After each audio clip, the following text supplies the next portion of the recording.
What is up, everybody? What is up? What is up? How's everybody doing? How's everybody doing tonight? I'm filming this Saturday, like afternoon-ish, hoping to put it out in as soon as I can edit it and get it ready for upload. I'm back with another movie review. I just saw the Springsteen Deliver Me From Nowhere. And I have a couple thoughts, and then I thought it would be fun. In my last movie review, I went through some Letterboxd reviews, just because sometimes they're really funny. So I'm gonna go through at the end and try and find some good ones that we can read through. So without further ado, though, I do want to kind of go in, and I did take some notes after the fact because I'm a loser, I guess. But for those of you who are unaware, this movie is like a biopic of Bruce Springsteen, the boss. The OG, the actual New Jersey Devil, if you will. Sorry, there's a couple planes overhead, which is surprising given what's going on, but we're not going to talk about that in today's video. But yeah, so it's about Bruce Springsteen, and one thing I will say, I watched I honestly can't even remember the name of it at this point, but the Bob Dylan one with Timothy Chalamet, however hell I said it. I actually really liked that one, and I liked this one too, so I'm just going to start by giving it my overall rating. Out of 5 stars, I'd probably give it like a 3.5, maybe a 3.75. I feel like that's kind of where I'm thinking this movie is for me. So I did like it. I thought it was good. I really liked Jeremy Allen White in it. I thought he did a pretty good job portraying Bruce Springsteen. I will say, his mannerisms were just they were so funny. Half the time, so for those of you who don't really know who Bruce Springsteen is, and I'm to preface this whole review, I guess, I'm not, the biggest Bruce Springsteen fan. He was super popular. I mean, he is still really popular, but his stardom was in the 70s and 80s, and I'm 24, so a little bit before my time, if you get what I'm saying. But even I know, I feel like most people, I was gonna say, if you grew up in the U.S. or lived in the U.S., even people outside the U.S. know who Bruce Springsteen is. I feel like Born in the USA, Born to Run, what else? Mansion, you know what I mean? What's the other one? Johnny 99, Johnny 99. I feel like those are known by more than just Americans, and more than just by people who were alive during that time. But his mannerisms, going back to my point because I totally lost it, his mannerisms were hilarious. His eyes were it was like watching a Bruce Springsteen interview, and he had the lean, which I thought was just hilarious. Every single time he was having a conversation with someone, his full body and his head would be like this. It was full tilt, which, maybe he went too far into it. I don't know. I didn't really care. It was just something funny I noticed because I knew that about Bruce Springsteen, how he had the body language and everything. I will say, because this whole time that I was watching this movie, I was directly comparing it, for better or for worse, to the Bob Dylan one. I'm trying to remember what that one was called. I genuinely can't think of the name of it. Probably should have looked that up, but A Complete Unknown, that's what it is. Got that. But I was comparing it directly the entire time. I will say, the thing that I liked about this movie, the Deliver Me From Nowhere, better than the Bob Dylan one, is that it didn't give me like, I'm trying to remember exactly, like 25 minutes of his like early childhood life. Like, to be honest, I care about like musicians. Like if I'm watching a biopic about like a generational musician or artist or whatever, like yeah, I get including the beginning of their lives. It's like, obviously that's a definitive time for everybody. But like the stuff that you know about them and that you want to, like, what you really want to know about them is like, okay, what was your life like when you were on tour? Like, how did you, like, what was your inspiration for different songs? Like, all this stuff. And I feel like this movie just, I mean, granted, there was a lot of like childhood stuff, but the whole point of this movie was like following him, like Bruce Springsteen, after, I'm trying to think of the timeline, so it was I think it started in like 1980, this movie, like that's when like the time period was, and he had just finished,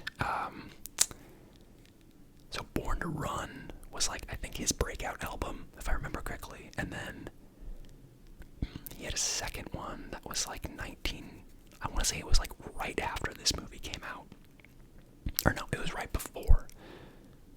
Yeah, it was right before. I think it was like 1975, 1979, or 1980 or something.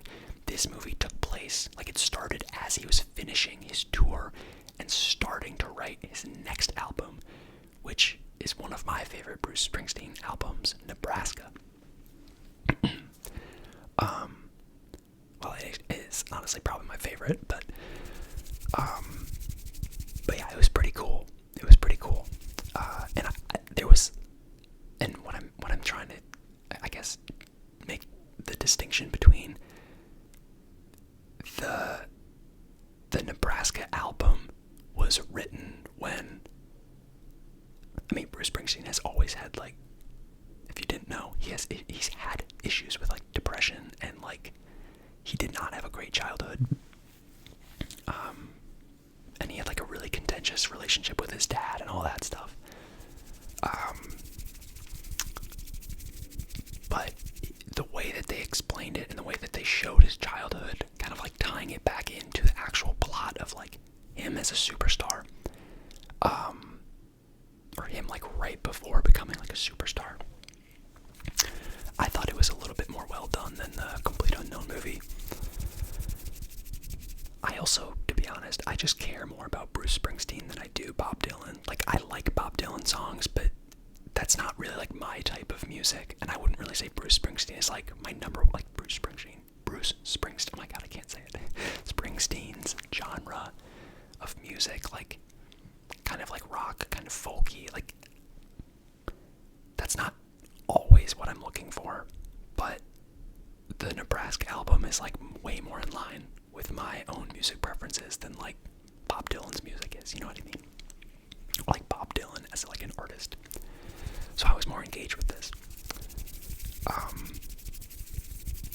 The other part of this movie that I thought was really well done was, so I actually did not know this prior to seeing this movie, but the production of the record, Nebraska, and like all of the music and the tracks, because granted this was in the 80s, right? So it's not like you're going on to like GarageBand or, I don't know, SoundCloud or something, and like putting together like a track or something, or like recording a song, like you were in the studio, or like you had like true vinyl records and like vinyl cassette tapes, if anyone remembers those.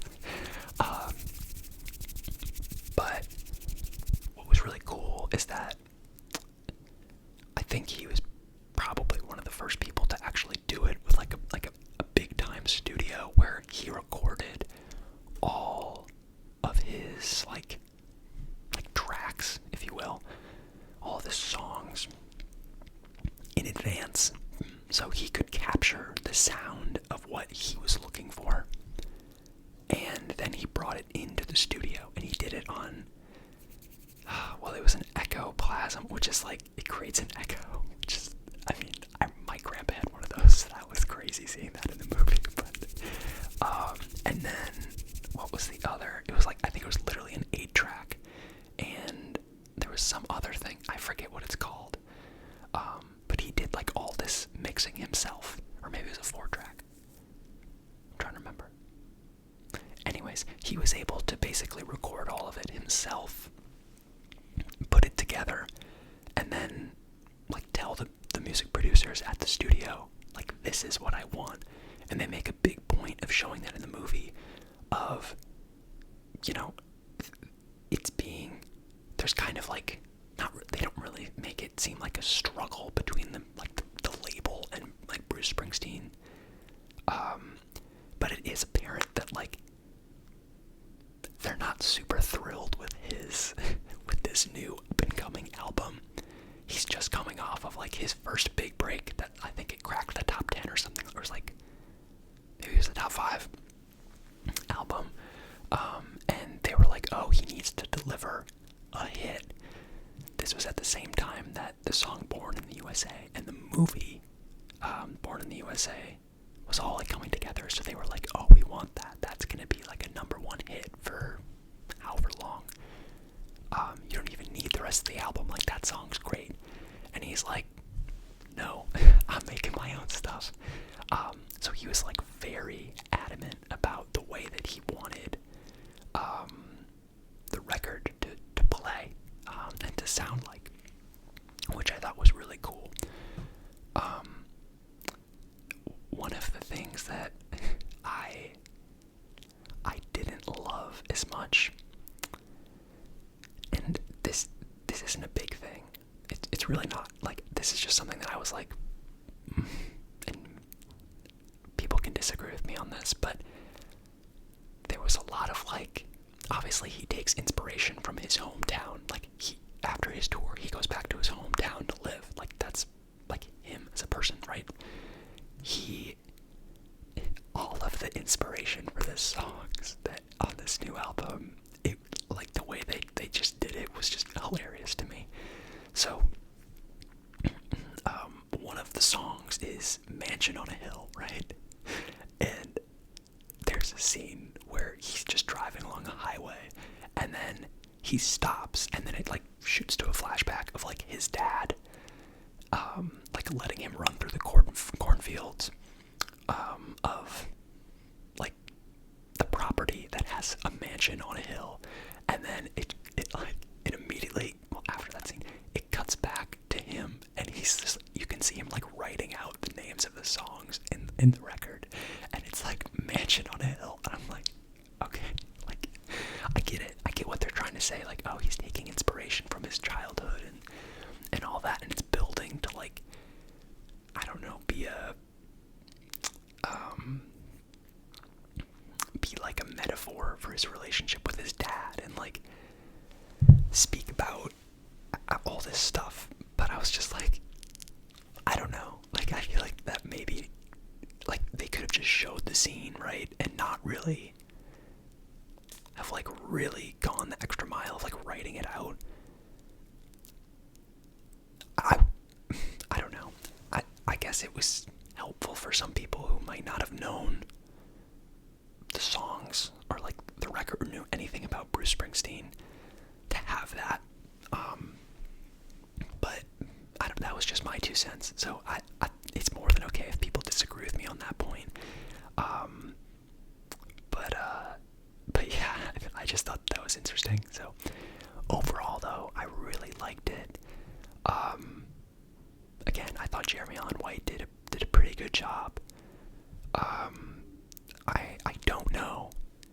This is more a general commentary on like the biopics for musicians. I don't really know how many more we can realistically make before it becomes like why should I see this? Why should I care? Kind of thing. Like, we had the Bob Dylan one. We had the, what's that guy's name? Robbie Williams. And then we had this one. And then there's one other one that I'm forgetting. I mean, sometimes they're really good because obviously you have these like amazing artists and they have really interesting lives.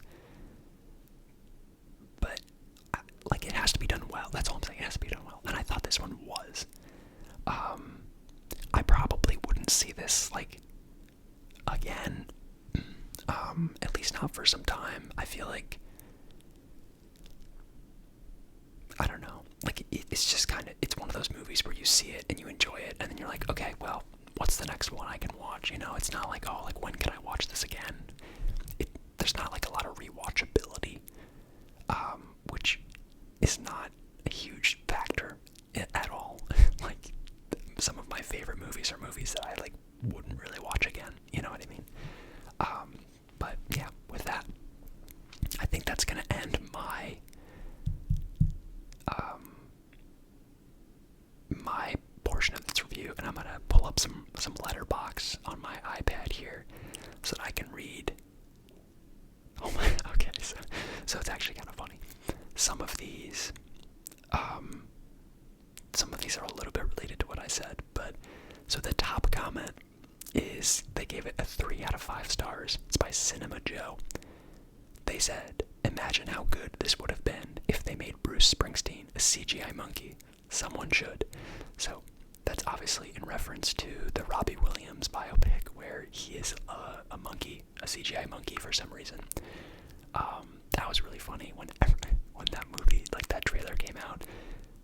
They promoted it so much in the States, and no one watched it. No one knew who he was, especially when it makes him like a CGI monkey. It was weird, in my opinion. Never saw it. I'm sure it was whatever. But yeah, I know like the one song. I can't even name it right now, to be honest. But yeah, okay, let's see. Alright, Theo gave it a 3.5 stars. Anyone else catch the post-credit scene where Timothy Chalamet's Bob Dylan walks in and says, "So I'm..." Okay, this one is similar to what I said. This is a comment by David. He gave it a 2 out of 5 stars. So it's Bruce Springsteen, and then looks at a mansion on a hill. Cut to Bruce Springsteen writes mansion on a hill. So that's what I was saying. Let's see. Oh, I totally, one of these. So this comment, this review is talking about Jeremy Allen White singing, and how like he actually sang. So the entire movie is all his own voice, and he actually sounded really good. Like, not only did sorry, I'm looking at another comment that's making me laugh that I'll read in a minute. Not only did he like sing well, but he also sang well as Bruce Springsteen. Like his voice sounded pretty similar. I don't know if they did like any. I don't even know if it's possible to like match the voice and like the tone and all that to him, or like merge it kind of so it sounds pretty like more similar. But I thought he did do a really good job with that. I forgot to mention that, so I'm glad I saw that comment. Gotta give him his props. The funny comment that I did see, this is by Modino. They gave it 3 out of 5 stars, and it's, "She sprang on my steen until she delivered me from nowhere." Yeah.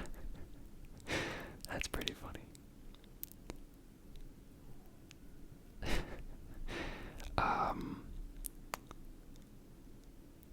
This one's funny. This is by Esther. She gave it a 4 out of 5.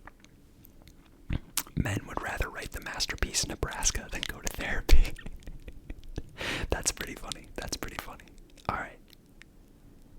Oh, here, we got another Robbie Williams. This is by Alex Chiu. I don't know how to say that. 4 out of 5 stars. I've grown to have certain expectations from this kind of music biopic. Like, why isn't there a single ape in this one? True. Okay. This next comment was something that I also didn't notice. I didn't really think it was like a big deal, but it did kind of like, I questioned it for a minute. So this is by Luca, 2 out of 5 stars. I love when a movie shows me past events in black and white, so I know that they happened in the past. So let's see. Okay. This next one's funny. 4 out of 5 stars. This is by Joe J, 66. He can sing, he can cook, and he survived being a Gallagher. Jeremy Allen White, the actor you are. So that's obviously in reference to this movie, The Bear, and then Shameless, the show that he was in for like 12, 13 years, like growing up, like he was a kid when he first started in that. Let's see. Yes, chef. Thank you, chef. Okay.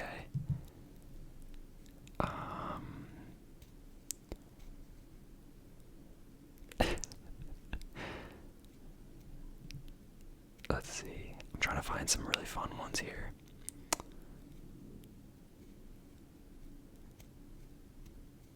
I haven't seen any 1 stars, so that's good. I've seen a couple 2 stars. Okay, so this person gave it a 3 out of 5 stars. This is by Haley. I'm not a huge Bruce Springsteen fan. I am, however. Sorry about that. I had to adjust my my storage a little bit. So I'm gonna read one more, and then I think I might end this here.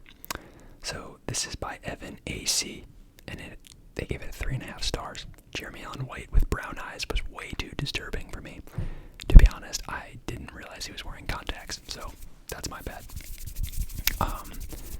But yeah, this is my movie review of Springsteen, Deliver Me From Nowhere.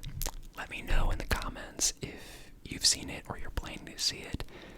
If you have seen it, let me know what you thought. I'm curious to see. I did like it. It wasn't my favorite movie, as I said, but I did enjoy it. You know, it's a quick 2 hours. Yeah, I'd recommend seeing it. But anyways, thank you all so much for watching. I